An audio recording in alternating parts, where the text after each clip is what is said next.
सब। और हमने पीरियोडिक टेबल चैप्टर कंप्लीट कर लिया है। अब हमारा दूसरा चैप्टर है केमिकल बॉन्डिंग। तो सबसे पहले केमिकल बॉन्डिंग से पढ़ने से पहले हमको बताना चाहिए कि बॉन्ड क्या है। तो मैंने इसे क्वेश्चन लिखा है बोर्ड पे कि व्हाट इज बॉन्ड। तो बॉन्ड क्या है, मतलब बॉन्ड मतलब किसी भी फोर्स ऑफ अट्रैक्शन, किसी भी दो चीज़ में, किसी भी दो मॉलिक्यूल में, दो एलिमेंट में जो फोर्स ऑफ अट्रैक्शन लगाते हैं दोनों एक दूसरे के ऊपर, जिससे वो बॉन्ड होते हैं, जुड़े हुए रहते हैं, उसी को हम बॉन्ड बोलते हैं इन सिंपल लैंग्वेज। और इसमें केमिकल बॉन्डिंग में जैसे जो फोर्स ऑफ अट्रैक्शन है उसी को केमिकल बॉन्ड बोलते हैं। तो केमिकल मतलब केमिकल्स के बीच में, मॉलिक्यूल्स के बीच में जो बॉन्ड है, जो फोर्स ऑफ अट्रैक्शन है, उसी को हम बोलते हैं केमिकल बॉन्ड। तो मैं ये वाला लिख देती हूँ। तो what is bond? So bond is force of attraction.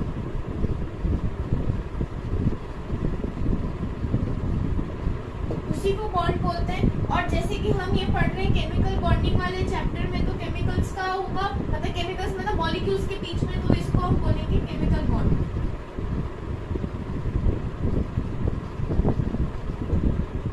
तो ये वाला छोटा सा है, इजी सा, जो सिंपल बात बोले कि बॉन्ड क्या है वो डिफाइन होता है इससे। अब फिर एक और क्वेश्चन है, अच्छा बॉन्ड तो समझ लिया, बॉन्ड होता क्या है, फोर्स ऑफ अट्रैक्शन है एंड ऑल गाला। तो अब देखते हैं कि बॉन्ड हम फॉर्म क्यों करते हैं, क्या जरूरत क्या है बॉन्ड होने की, मतलब ये जो मॉलिक्यूल्स के बीच में फोर्स ऑफ अट्रैक्शन वगैरह वगैरह है, अभी जो हमने पढ़ा, तो वैसा होता क्यों है। तो मतलब बॉन्ड क्यों होता है, स्टेबिलिटी को गेन करने के लिए। हर कोई अपने मतलब देखे एज पर लाइफ भी देखे तो हर कोई अपने लाइफ में स्टेबल होना चाहता है। तो स्टेबिलिटी, अपने लाइफ में से स्टेबिलिटी आए उसके लिए हम जो जो करते हैं वो बॉन्डिंग में, वो सब क्या है, वो मतलब जैसे बॉन्ड बना रहे हैं मॉलिक्यूल्स वगैरह अपनी खुद की स्टेबिलिटी के लिए बॉन्ड बनाते हैं। तो यही है बॉन्ड, इसीलिए बॉन्ड फॉर्म होता है टू अटेन स्टेबिलिटी।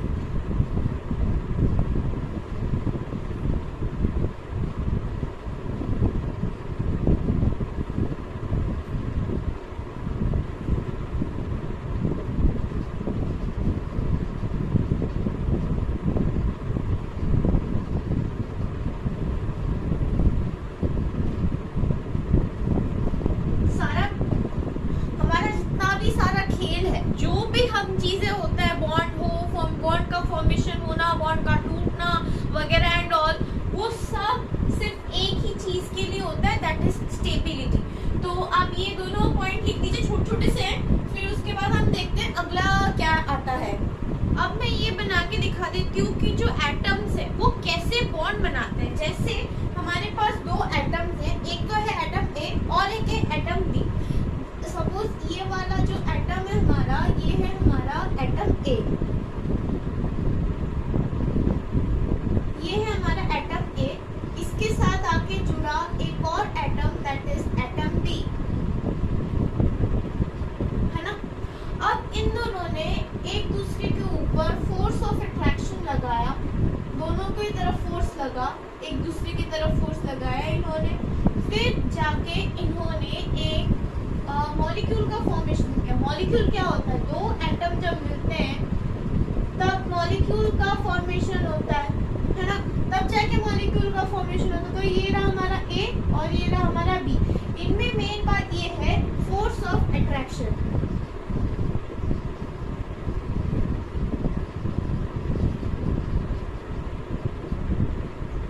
ये बात आती है हमारी क्या, फोर्स ऑफ अट्रैक्शन की। फोर्स ऑफ अट्रैक्शन लगा इन दोनों एटम्स के बीच में, फिर जाके हमारा मॉलिक्यूल का फॉर्मेशन हुआ। तो इसे ही हम बोलते हैं, this is known as bonding. Bonding बोले या फिर हम क्या बोल सकते हैं, बॉन्ड। बस ये इतनी सी बात है, ऐसे ही होता है फॉर्म। फिर इसके बाद ये वाला आप नोट कर लीजिए। फिर इसके बाद हम देखते हैं इसके बाद हम देखते हैं पोटेंशियल एनर्जी डिस्टेंस ग्राफ क्या है, जो कि इम्पोर्टेंट है, वो समझना जरूरी है। तो उससे भी हम देख लेते हैं। हम देख लेते हैं potential energy versus distance graph क्या है।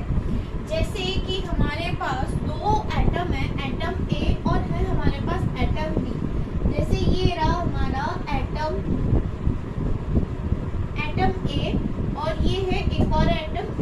बी।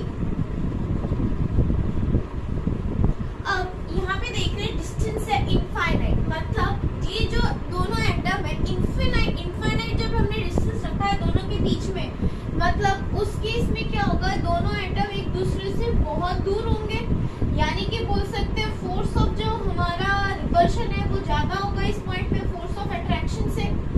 फिर जब ये धीरे धीरे पास आएंगे, मतलब इस पॉइंट में तो केस है हमारा ये वाला, है ना, जैसे ही धीरे धीरे पास आएंगे, जैसे ही ग्राफ हमारा स्टीप होता जा रहा है, देख पा रहे होंगे, उस केस में क्या है, दोनों एटम्स के बीच में फोर्स ऑफ अट्रैक्शन बढ़ेगा, फोर्स ऑफ अट्रैक्शन लगेगा धीरे, लेकिन कम होगा।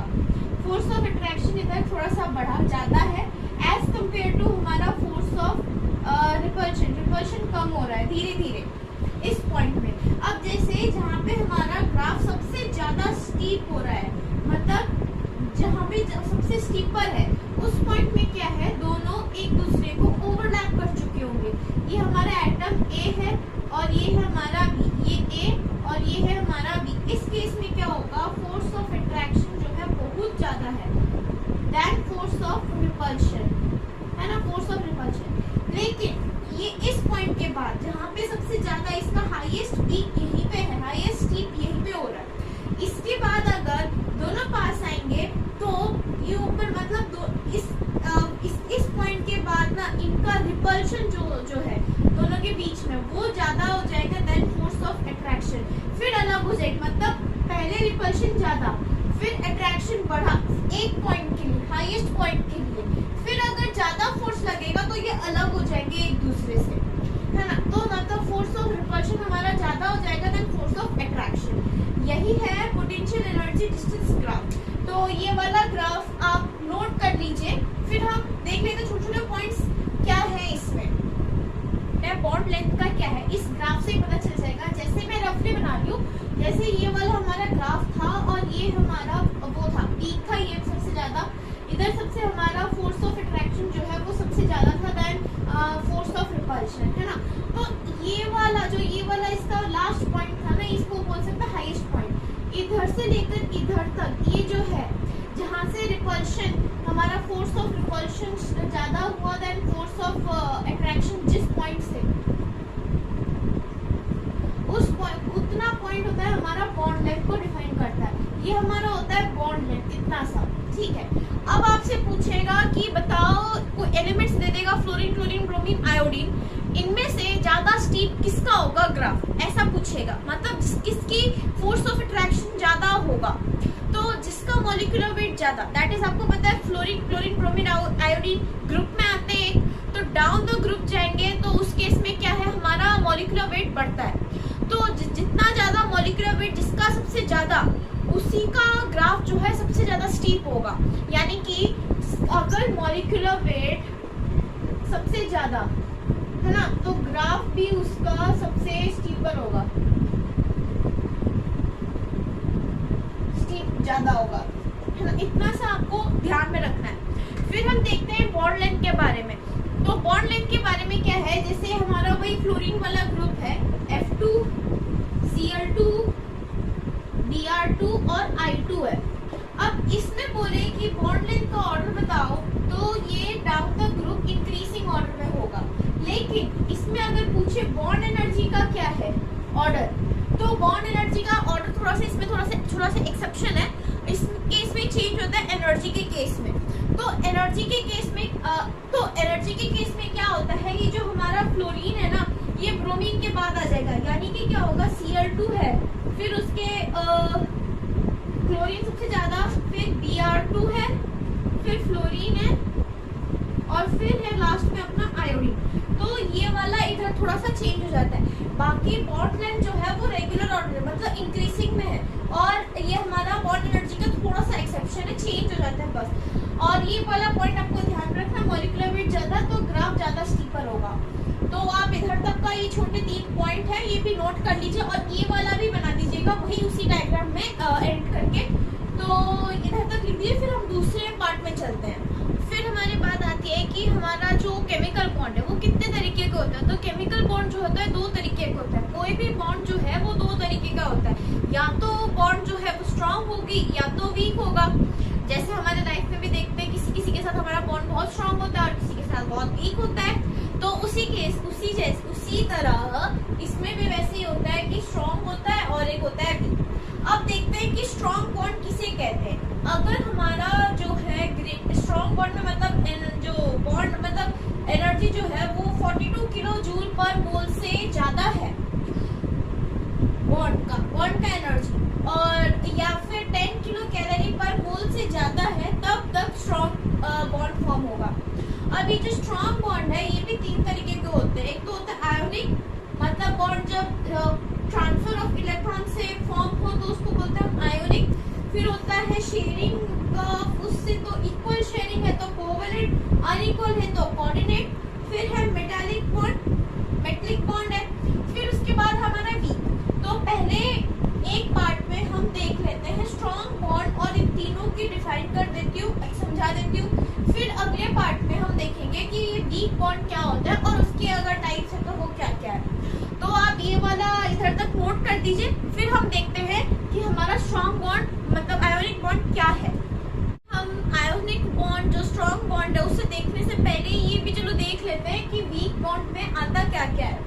तो वीक बॉन्ड मतलब weak molecular force of attraction, मतलब जो उनके बीच में फोर्स ऑफ अट्रैक्शन होगा वो बेहद वीक होगा। तो ये भी दो तरीके के होते हैं, एक तो होता है वॉन डेर वाल्स फोर्स और एक होता है हाइड्रोजन बॉन्ड। अब वॉन डेर वाल्स फोर्स में क्या आता है, चार तरीके होते हैं, ion dipole, ion induced dipole, dipole dipole, फिर इंस्टेंटेनियस डाइपोल, इंड्यूस्ड डाइपोल। तो यही होता है। और हाइड्रोजन बॉन्ड जब हम वीक बॉन्ड को डिटेल में पढ़ेंगे तब हम देख लेंगे कि हाइड्रोजन बॉन्ड क्या है। तो ये वाला भी आपने जो ग्राफ बनाया है वीक बॉन्ड के लिए स्पेस छोड़ा होगा उसी में आप ये भी लिख दीजिए। फिर हम देखते हैं आयोनिक बॉन्ड क्या है। तो फिर हमारी ये बात आती है कि इंट्रोडक्शन ऑफ आयोनिक बॉन्ड क्या है। तो आयोनिक बॉन्ड में क्या है कि जैसे कि वो उसमें मैंने बताया था सबसे पहले कि आयोनिक बॉन्ड मतलब bond form by transfer of electrons, उसी को हम बोलते हैं आयोनिक बॉन्ड। ये तो पता है, इजी सा। फिर इसके बाद इलेक्ट्रॉन जैसे अपोजिट चार्ज है, अब वो दोनों अट्रैक्ट करते हैं, दोनों अपना इलेक्ट्रॉन्स या फिर आयन जो है वो एक्सचेंज करेंगे। अब जब ट्रांसफर हो रहा है अगर उन दोनों के बीच में स्ट्रॉन्ग इलेक्ट्रोस्टैटिक फोर्स प्रेजेंट है तो हम उस आयोनिक बॉन्ड को इलेक्ट्रोवैलेंट बॉन्ड बोलेंगे। ये दोनों डेफिनेशन है, ये नोट कर लीजिए। फिर हम देखते हैं कि वैलेंसी क्या है, मतलब वैसे ही बता देती हूँ। वैलेंसी जो है जैसे कि वैलेंसी जो है जो कंबाइनिंग कैपेसिटी है किसी भी एक एटम का, जैसे कोई भी एक एटम है वो कितने अपने आयन से फिर इलेक्ट्रॉन जो है वो कंबाइन कर सकता है, उसी कैपेसिटी को हम बोलते हैं वैलेंसी। तो सबसे पहले आप ये दोनों जो डेफिनेशन है ये नोट कर दीजिए, फिर हम वैलेंसी का भी देखते हैं। तो ये मैंने लिख दिया है कि वैलेंसी क्या है। वैलेंसी जो है वो combining capacity of an atom, मतलब एक एटम कितना दूसरे एटम के साथ कंबाइन हो सकता है। जैसे कि फॉर एग्जांपल CH4 है, बोर्ड पे भी वही लिखा है CH4। अब जैसे कार्बन है तो वैलेंसी क्या है, कार्बन की कितनी कैपेसिटी है, वो कितने हाइड्रोजन को अपने साथ कंबाइन करके रख सकता है, बांध के बॉन्ड बना के रख सकता है। तो जो कार्बन है उसकी वैलेंसी 4 होती है, सबको पता है। तो मतलब इसका मतलब क्या है कि वो 4 हाइड्रोजन अपने आप से कंबाइन करके बॉन्ड बना के रख सकता है। तो यही जो कंबाइन किया है इसी को उसका कंबाइनिंग कैपेसिटी मतलब वैलेंसी बोलते हैं। अब देख CH4 ऐसे, इसका स्ट्रक्चर ऐसे। अगले हम कुछ लेक्चर्स में देखेंगे कि हम कैसे स्ट्रक्चर का फॉर्मेशन होता है, कैसे एलिमेंट्स का, कैसे मॉलिक्यूल्स का क्या क्या स्ट्रक्चर होता है, वो सब देखेंगे।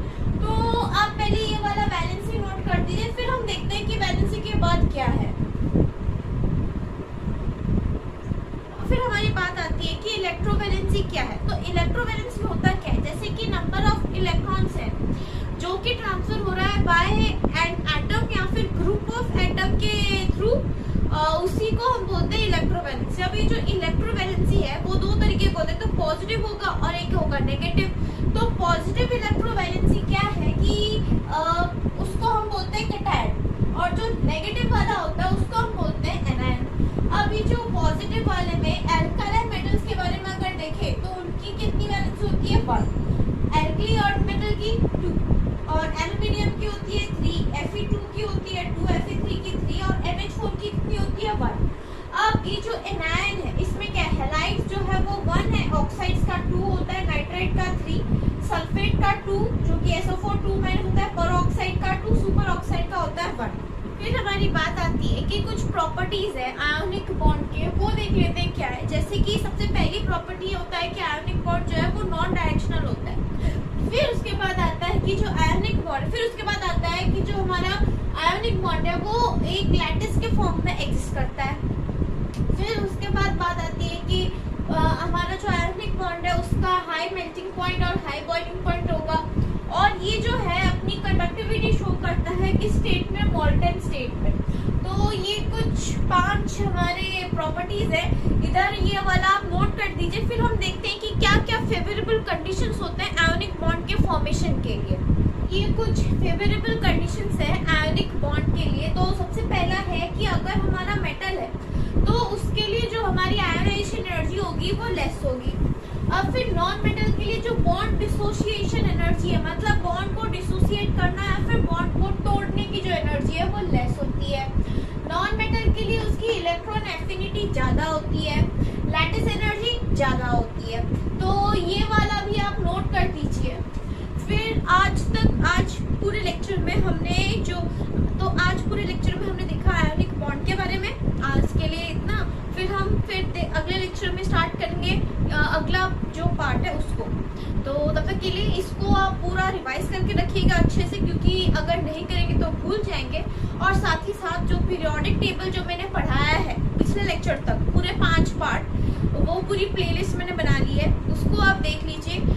उसको भी उसको भी आप रिवाइज करते रहिए, वरना वो भूल जाएंगे। Thank you.